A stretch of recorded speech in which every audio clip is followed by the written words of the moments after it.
ગારિયાધાર તાલુકામાં ફૂડ વિભાગના દરોડા.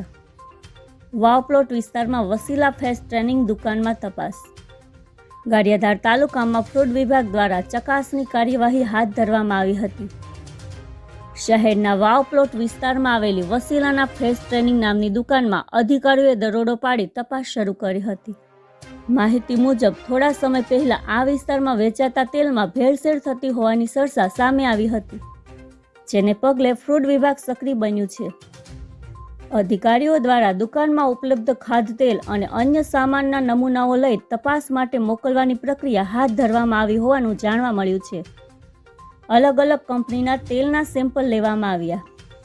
સ્થાનિક લોકોના આરોગ્યને ધ્યાનમાં રાખી વિભાગ દ્વારા આ કાર્યવાહી હાથ ધરવામાં આવી હોવાનું સૂત્રો જણાવી રહ્યા છે. તપાસના અહેવાલ બાદ જ આગળની કાનૂની કાર્યવાહી હાથ ધરવામાં આવશે. Reporter Ashwin Kansagara, Gariadhar, AMP news, India.